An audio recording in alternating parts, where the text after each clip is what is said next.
lecture number 2, module number 20. This is on post-independence Indian poetry. What is the difference between post-independence literature and pre-independence literature? In the pre-independence period, literature is more romantic, based on mythology, idealistic and nationalistic, while in the post-independence period, literature is more realistic, more rooted in the present, talking about everyday lives of people in concrete rather than abstract style, more secular, more democratic. And in post-independence poetry, you can see a lot of disillusionment and identity crisis. You can see that there is an attempt to evoke Indianness, the expression of the experience of alienation and exile, the loss of values, breaking down of family traditions. These are all features of post-independence poetry in English. Post-independence poetry is also intellectual, using irony and satire, some sarcasm, symbolism also, and using free verse, freer rhythms, poetry written in a very clear, precise manner from the point of view of a sarcastic, ironic speaker. The first major poet was Shiv K Kumar. Shiv K Kumar was born in Lahore in British India in 1921, and he won the Sahitya Akademi Award in 1987 for his book Trap Falls in the Sky. He has written poems that give a distinct touch of Indian sensibility to his expressions, Indianness, especially in poems like Indian Women, Kali, Wool Gathering, that is prescribed in some universities. These are very important poems. Indian Women is about the predicament of the rural women of India. They are just victims of the sun, of poverty, of patriarchy. It is a beautiful poem. Wool Gathering is also quite an introspective poem. The next writer is Nissim Ezekiel, born in 1924. Probably one of the most famous poets of post-independence period. He was Jewish, lived in Bombay, and he received a Sahitya Akademi Award in 1983 for Latter-day Psalms. He contracted Alzheimer's disease and died in 2004. Ezekiel has written a lot about his own marginal experiences in India, and he has written a lot about urban life and its trials and tribulations. He has employed sexuality as a metaphor. He has written with sarcasm and irony about Indian experiences in poems like Night of the Scorpion, or very Indian poems in English, such as The Professor, Goodbye Party for Miss Pushpa T.S., etc. About him, his experience as a Jew in India, he has written the famous poem Background Casually. Enterprise by Ezekiel is a very serious poem that talks about an arduous journey, which is a metaphor for life, and ultimately you wonder whether this journey was worth it. At the end, you become so tired and bogged down by the experience that you wonder whether it was worth it. Nissim Ezekiel is one of the trio of contemporary Indian poets in English, the others being A.K. Ramanujan and R. Parthasarathi. Jayanta Mahapatra also, so it's a quartet. Jayanta Mahapatra, Ramanujan, Parthasarathi trio. If you add Nissim Ezekiel, it becomes a quartet. So let's talk about Jayanta Mahapatra next. Jayanta Mahapatra was a bilingual poet because he wrote in both English and Odia. And he won Sahitya Akademi for the famous poem Relationship. In fact, he was the first Indian English poet to win the Sahitya Akademi Award in English. Jayanta Mahapatra is a landscape poet. He has written a lot about the landscape and social life in Orissa. He has used surreal and very disturbing elements that evoke mental pictures of psychological and social traumas, metaphysical traumas. So he ultimately talks about the human experience in a postmodern way, modern or postmodern way. Mahapatra's famous poems include Hunger, which is about the protagonist walking in the beach, hungry for sexual experience. And he is approached by a fisherman who is trying to pimp his own daughter out of poverty. The irony, look at the irony of the situation.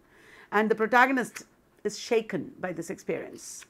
Dawn at Puri is about the funeral pyres that burn in the Puri beach and his reflections on poverty and women and death and suffering, concluding with a reference to his own mother who is growing old. Grandfather is a poem where he talks about his grandfather who had been in a famous famine, a notorious famine called Na Anka, and Thauli, total solar eclipse, evening landscape by the river, etc. are other famous poems of Jayanta Mahapatra. Jayanta Mahapatra was the editor of the journal Chandrabhaga, while Nizam Ezekiel edited the journal Quest. Next, A.K. Ramanujan. A.K. Ramanujan was a poet born in Mysore. He was Kannada speaker. And he went abroad to the universities of Chicago, Harvard, etc. And he wrote in a very peculiar style, blending the traditional and the modern. All his poems, most of his poems, are experiences of an expatriate remembering his past and colonial identity. The Striders is an important collection of poems which contains the poems Looking for a Cousin on a Swing, Self-Portrait, A River. A River is a poem about the river Vaigai, and very unromantic poem. It does not romanticize the river at all. Looking for a Cousin on a Swing is about memories of playing with cousins on swings, but again, unromantically, he muses that those days will never come back. Apart from writing poetry, Ramanujan has also translated U.R. Ananthamurthy's Samskara from Kannada into English. He has written studies of literature and folklore. He was an important folklorist, such as The Interior Landscape, which is collections of love poems from classical Tamil. He has written Speaking of Shiva, which is a collection of vajanas, etc. The next poet I have to talk to you about is P. Lal. A.K. Ramanujan also wrote poems like Small Scale Reflections on a Great House, Love Poem for a Wife, Of Mothers among other things, Obituary, etc. I just wanted to mention. So the next poet is P. Lal. More than a poet, he is well known to us as the man who organized Writers' Workshop. It became a publishing company that published a lot of new writers of that time. Arun Kolatkar is another poet. He is from Maharashtra. He leads a reclusive life and not leads, he led because he passed away in 2004. He is famous for Jejuri. R. Parthasarathi is one of the trio. He is Tamil and he lived abroad in the US and wrote a famous book, Rough Passage. It has 3 parts: Exile, Trial and Homecoming. Next poet is Kamila Das. Like R. Parthasarathi, Kamila Das was also a poet who wrote a lot about post-coloniality. R. Parthasarathi had written about his tongue in English chains. Kamila Das is not only a post-colonial writer, she is also a confessional poet and a feminist and bilingual. She wrote both in Malayalam and English. Her first major poetry collection was Summer in Calcutta, which contained major poems like An Introduction, The Sunshine Cat, My Grandmother's House, The Dance of the Eunuchs, etc.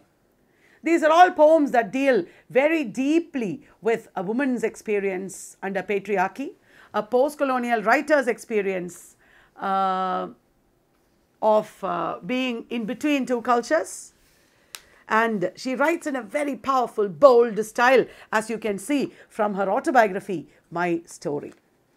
For us Malayalis, she is perhaps the most favorite poet, and she is also a very major poet internationally also.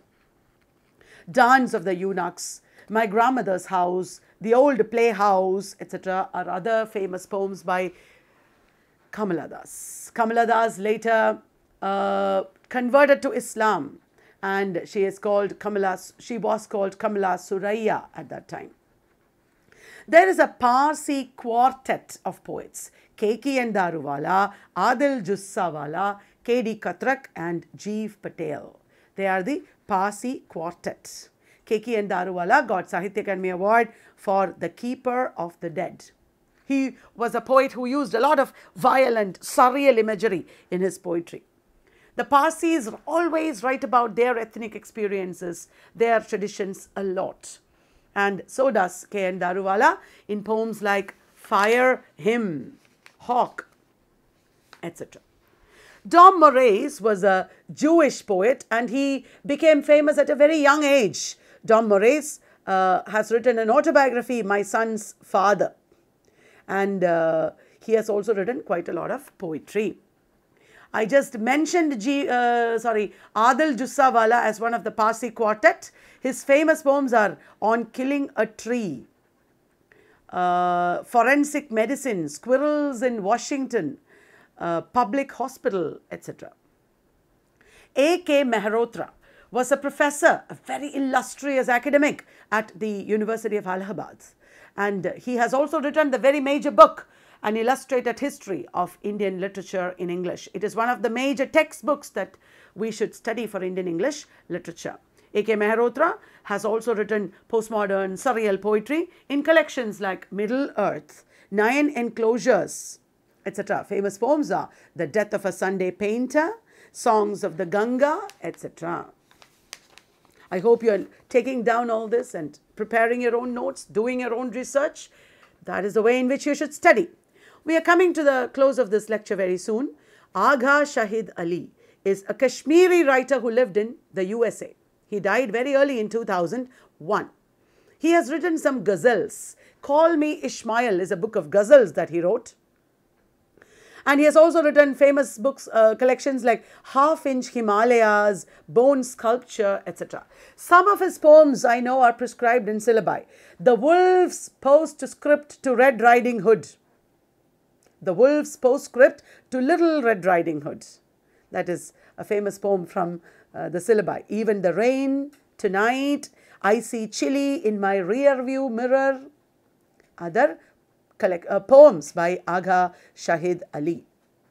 There is a Malayali writer, very hybrid in her identity because she is Malayali Syrian Christian, but she lived in Allahabad, then she lived in Sudan, then she lived in New York. That is Meena Alexander. Died recently in 2018. She is known for her lyrical writing of the immigrant experience. And sometimes she writes very violent experience of the borders, etc. A House of 1,000 Doors, Raw Silk, Illiterate Heart, these are her poetry collections. And she has written novels, Nampally Road and Manhattan Music. And her autobiography is called Fault Lines. There are some other writers, Eunice D'Souza, who wrote Women in Dutch Painting, look it up. Pritish Nandi, Vikram Seth. Hey, Vikram Seth was a novelist, but his first novel was written in verse, which is that one, The Golden Gate. He has also written other poems like The Frog and the Nightingale, etc. Salim Peradina, Manohar Shetty, Santan Rodrigues. So many poets are there in the post-independence period in India. Happy reading their poems. Happy studying and researching on them. Thank you. Bye-bye.